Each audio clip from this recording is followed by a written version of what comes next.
tenang sedikit. Ya, sekarang kita akan belajar bahasa Indonesia. Kalian siapkan bukunya ya.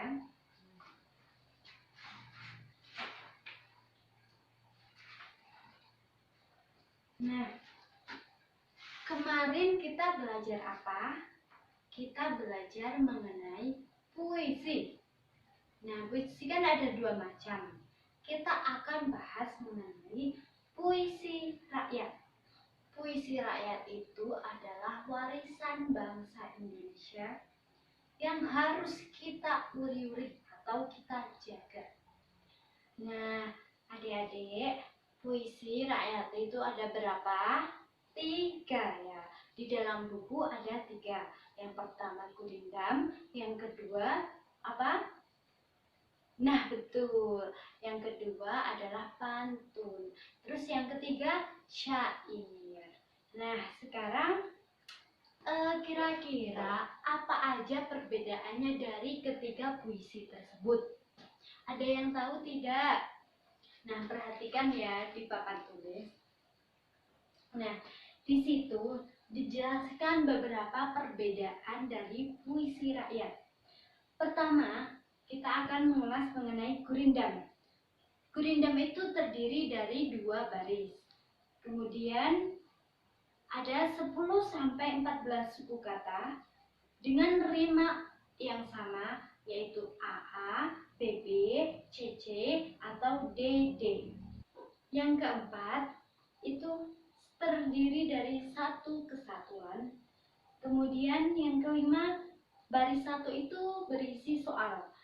Yang keenam, baris 2 itu berisi jawaban. Yang ketujuh, berisi nasihat, kata mutiara, atau filosofi hidup.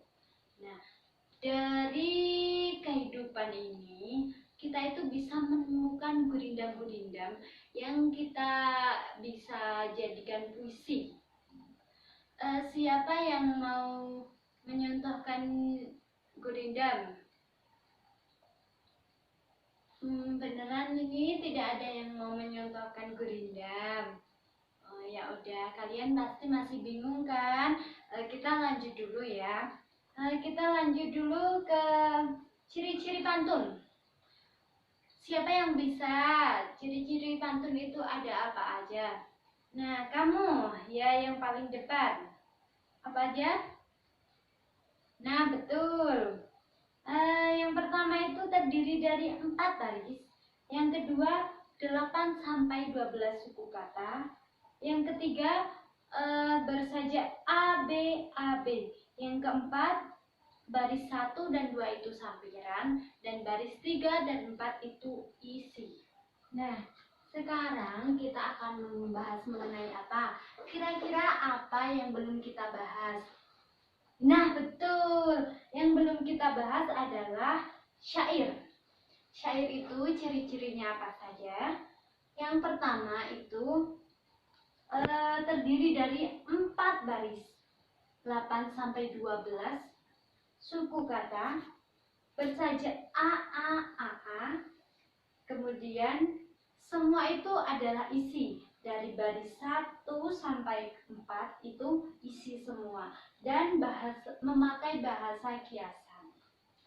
Nah, sekarang kita akan membahas mengenai persamaan dari ketiga jenis puisi tersebut. Yang pertama, memiliki tujuan untuk menyampaikan nasihat atau petuah. Yang kedua, termasuk puisi lama. Yang ketiga, rima akhir itu cenderung sama. Yang keempat, termasuk karya sastra lama. Yang kelima, terdiri dari bait dengan baris yang berbeda. Jadi, semua puisi ini terdiri dari beberapa bait ya, dengan baris yang berbeda-beda. Unsur kebahasaan dari puisi rakyat itu apa saja? Kalian tahu? Belum tahu ya. Ya, gini. Ya, unsur kebahasaan puisi rakyat itu ada beberapa kalimat yang perlu digunakan, seperti kalimat perintah, kalimat saran, kalimat ajakan, kalimat seru, dan kalimat larangan. Kalimat perintah itu bagaimana? Seperti belilah atau pergilah. Itu termasuk kalimat perintah. Sedangkan kalimat saran itu bagaimana kalau jika atau menurutmu, itu juga bisa. Kemudian ajakan. Ajakan itu apa saja? Ayo, siapa yang bisa tunjuk tangan? Ya kamu. Betul, betul. Kalimat ajakan itu adalah seperti ayo dan lain-lain. Kalimat larangan itu apa? Jangan ya, jangan, tidak ya, itu termasuk kalimat larangan. Kemudian ada kata penghubung, itu juga perlu digunakan dalam puisi. Kata penghubung itu apa saja? Atau, sedangkan, dan lain-lain. Kemudian ada kalimat tunggal dan kalimat majemuk. Nah, untuk materi kali ini sampai sini dulu ya. Kita akan lanjutkan ke pertemuan berikutnya. Ada yang ditanyakan? Adik-adik, ada yang ingin ditanyakan? Sudah paham semua? Oh, Andi ya. Andi mau tanya apa? Oh ya ya, tanya mengenai contoh pantun. Sebentar. Contoh pantun ini. Nah, Ibu akan mencontohkan satu pantun. Jalan-jalan ke Suramadu. Jangan lupa bawa padu. Kalau kamu rajin mencari ilmu, masa depan akan beruntung. Nah, gitu. Ya, ya, karena semuanya sudah paham, Ibu akan akhiri ya. Sampai jumpa di pertemuan selanjutnya.